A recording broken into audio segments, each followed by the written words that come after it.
News and details. మయన్మార్లో పెను విషాదం చోటు చేసుకుంది. ఈశాన్య మయన్మార్లో మైనింగ్ పేలుడు పదార్థాలు కూడా నిర్వహించినటువంటి ఒక భవనంలో భారీ విస్ఫోటనం సంభవించింది. ఈ ప్రమాదంలో ఇప్పటివరకు 45 మంది పైగా ప్రాణాలు కోల్పోగా మరో 70 మందికి సంబంధించి కూడా తీవ్రంగా గాయపడ్డారు. పేలుడు ధాటికి ఆ ప్రాంతమంతా కూడా ఒక్కసారిగా దద్దరిల్లింది. ఘటనా స్థలానికి చేరుకున్న రెస్క్యూ టీమ్స్ ప్రస్తుతం అక్కడ భారీ ఎత్తున కూడా సహాయక చర్యలు చేపడుతున్నాయి. శిథిలాల కింద మరికొంతమంది చిక్కుకొని ఉండే అవకాశం ఉందంటూ కూడా అధికారులు భావిస్తున్నారు. గాయపడిన వారిని చికిత్స నిమిత్తం స్థానిక ఆసుపత్రులకు తరలించారు. వీరిలో పలువురి పరిస్థితి విషమంగా ఉన్నట్టుగా తెలుస్తోంది.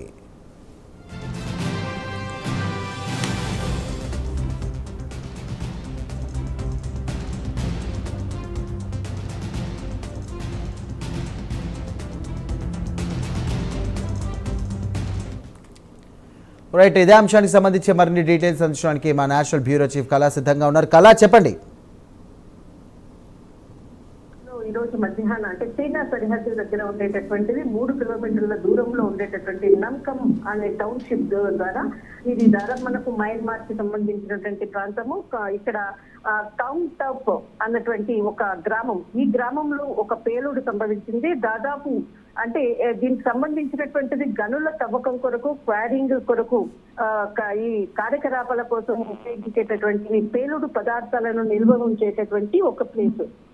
దాదాపు ఇది గత 2 రోజుల నుంచి కూడా ఈ చుట్టుపక్కలంతా కూడా పనులు జరుగుతూ ఉన్నాయి. దాదాపు ఇది మనకు చైనా మయన్మార్ కి సమీపంలో ఉండేటటువంటి ఒక చిన్న గ్రామము. ఆ గ్రామంలో దీనికి సంబంధించినటువంటి కార్యకలాపాల కొరకు భారీ పరిమాణంలో పేలుడు పదార్థాలను ఉంచారు. దీంతో ఒక్కసారిగా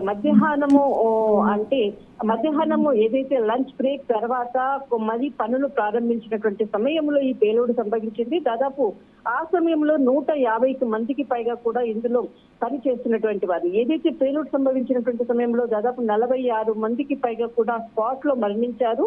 వారి మృతదేహాలను కూడా రెస్క్యూ టీం కూడా తీయడం జరిగింది. తర్వాత దాదాపు ఒక 75 మందికి పైగా కూడా మరికొంతమంది కూడా అందులో చిక్కుకున్నట్లుగా 75 మందిని దగ్గరలో ఉండేటటువంటి ఏదైతే మెడికల్ క్యాంప్స్ తరలించారు. మరికొంతమందిని సీరియస్ ఉన్నటువంటి వ్యక్తులను ఇక్కడ వారి అంటే ప్రథమ చికిత్స కొరకు ఇక్కడ హాస్పిటల్ కూడా పంపించారు.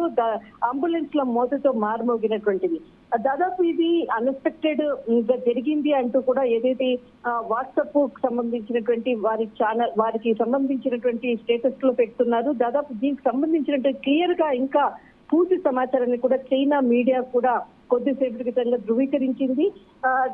దీనికి ఇప్పటి వరకు కూడా దేని వలన ఈ ప్రమాదం సంభవించింది అన్నది మాత్రం ఇంకా అందాల్సి ఉంది, పూర్తి సమాచారం అందాల్సి ఉంది. కానీ ఈ ప్రాంతం అంతా కూడా Ta'ang national liberation army TNLA నియంత్రణలో ఉండేటటువంటి ప్లేస్. ఇది ఒక గత కొన్ని రోజుల నుంచి కూడా ఇటు అంటే ఈ TNLA కి తర్వాత ఇటు మయన్మార్ కి సంబంధించినటువంటి సాయుధ దళాల మధ్య కూడా తీవ్రంగా కూడా పోటీ జరుగుతున్నటువంటిది.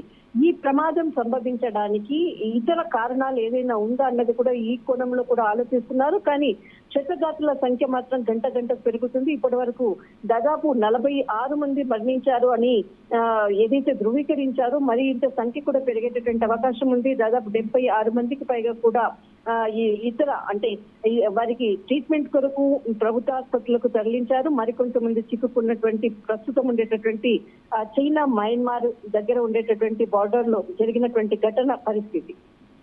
రైట్, థ్యాంక్ యూ కళా.